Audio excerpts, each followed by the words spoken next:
Soothing, ain't it?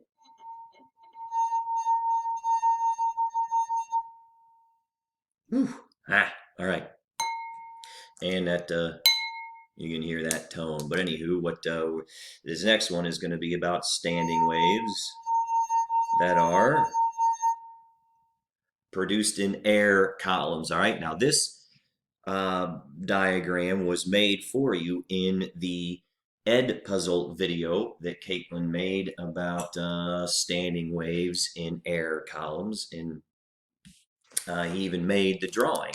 It was like 40 some odd seconds into it. They said, well, hey, you know, if this is that wine glass, right, then for a standing wave to produce, what you remember from the last video is it has to bounce off at a node in order for a standing wave to produce. So if you approach as a smile, you bang into something, you reflect as a rainbow. If you bang into it as a rainbow, you reflect off as a smile. So that reflection point has to be right there at the bottom. So maybe it came in looking like that. Boom, there's a node, hits the bottom.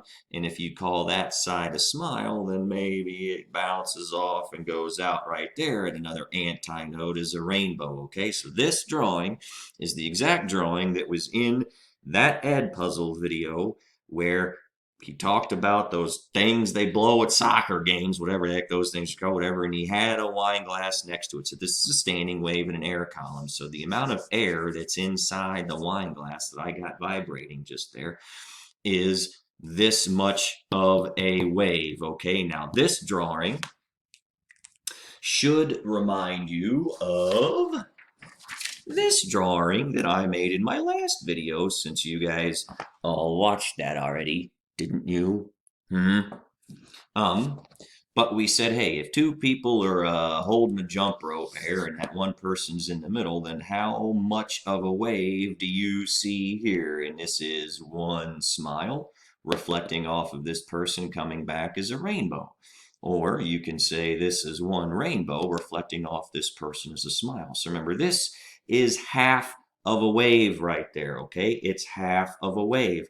And if that's half of a wave, then gosh, this ought to look like half of one of these, doesn't it? If I slice it in half right there, then doesn't that red jump rope, half of that amount of jump rope, look just like that wine bottle or that wine glass that I just drew? So if this has standing waves occur at half of a wavelength, because that's where you get nodes to goes, then this has standing waves occur at 1/4 of a wavelength, because that's where the node bounces off and comes back. So this, again, you would label as a node. This you would label as an antinode, and antinode, just maximus displacement, minimus displacement nodes, antinodes. So this is what I want you to realize. This length, or the depth, if I were to take a tape measure and just measure the depth of that wine glass there. It's dancing around 4. It ain't perfect, but it's ish. That means the length of that air column, all right? The length of that column of air, L. This length, the length of that air column is 1/4 of the wavelength, isn't it? Right? Because from there, there's a fourth. That means the wavelength generated by that wine glass. If I want to know the wavelength in terms of the length or the depth of the glass that I just measured, that wavelength, all I do is multiply it over.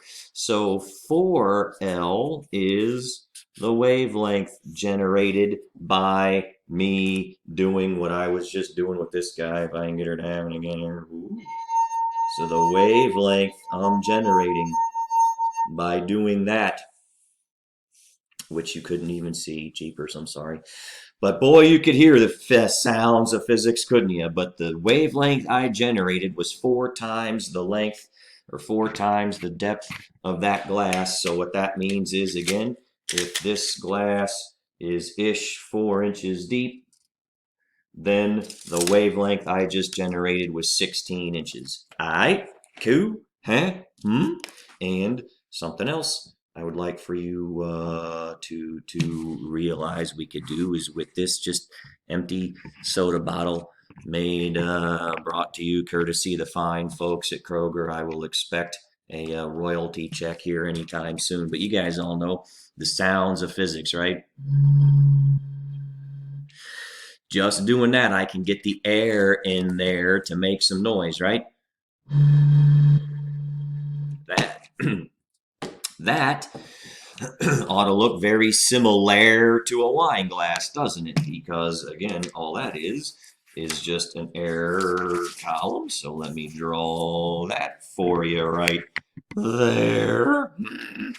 So anywho, that amount of air, if this is what, I don't know, I'll draw it, there's the opening of the soda bottle and it comes down looking about, yay, ooh, a little lopsided, not terrible, all right, boom. But anywho, the air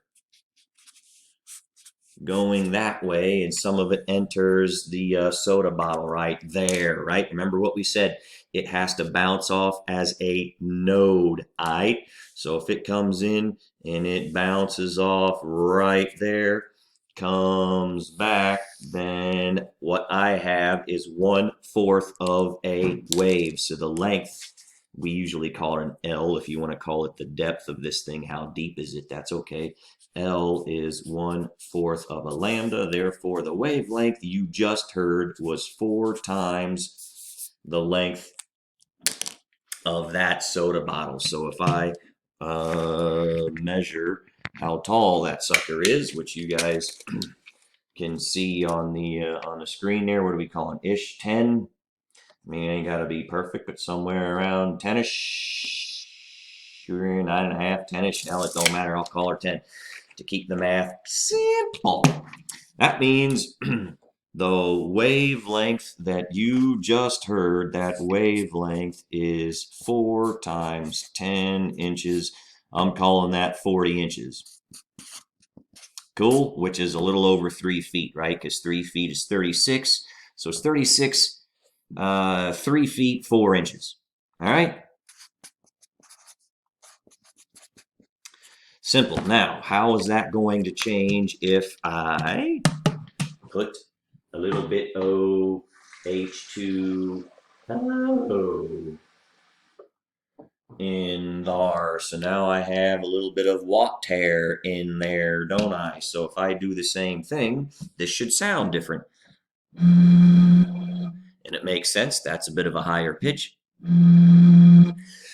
So what I have now is a shorter column of air, right? So I'll just draw it simple. If that's the bottle right there, whatever. Now there's the water, right? So the depth that I'm dealing with is, you know, from there to there. Cool. What I've done is I've shortened the depth of air, which means the length, that the math we're still doing, the length is still 1/4 of the wavelength, right? You know that, but this means that the wavelength is now still 4 times the length, right? And so what I'll do is just measure from the water up to the lid here. So let me see if I can get that on the screen for you right there. Here to there. We calling it 8-ish inches, maybe 7.5. I don't know, 7.5-ish inches. I will keep the math simple and I will call it 8.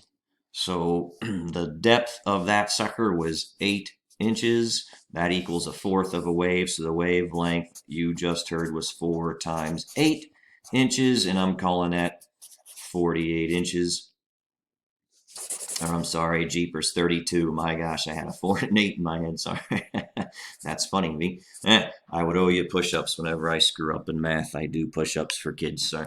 But anyway, that's going to be 32 inches, which makes sense. That was a higher pitch because it's a shorter wavelength than 40 inches, right? So when the wavelength goes down, pitch goes up because this formula, you guys all know, is this one, that V equals F lambda, don't you? You know that, lambda.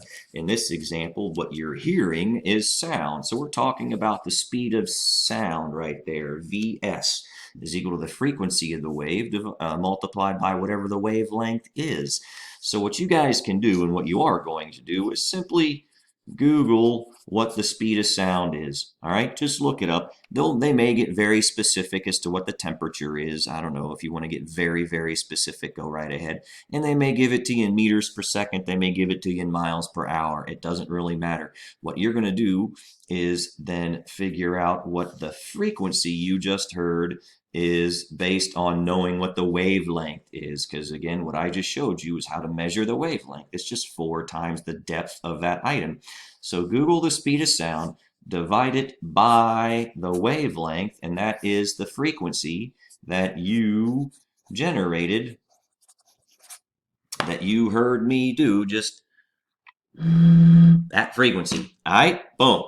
It's simply the speed divided by the wavelength. Now, again, what's going to be something is make sure the units agree.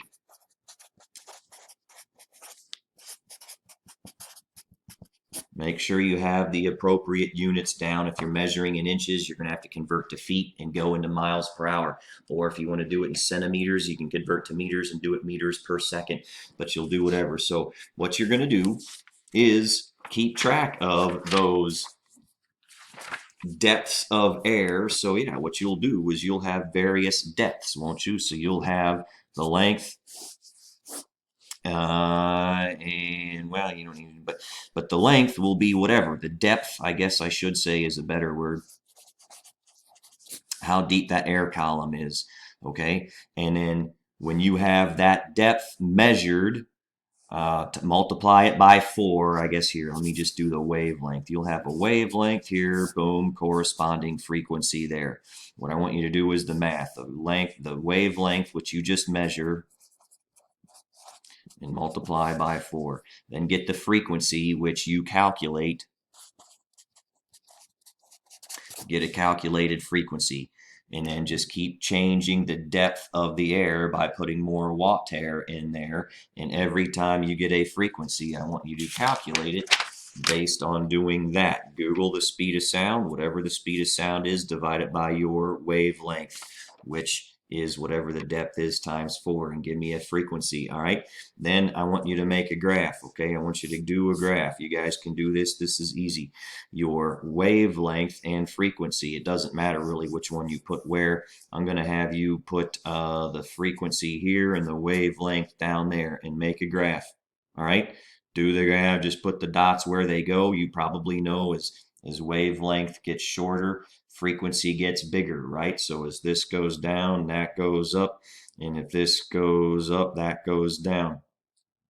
So your graph will end up looking something about, it'll be an inverse, but you can generate that. You guys can make dots and put them in there to see what they are. So wavelengths, frequencies. You can measure wavelength, use the speed of sound, Google it to get a frequency, and this will just be experience with the sounds of physics, okay? But you can calculate this frequency. It's very easy.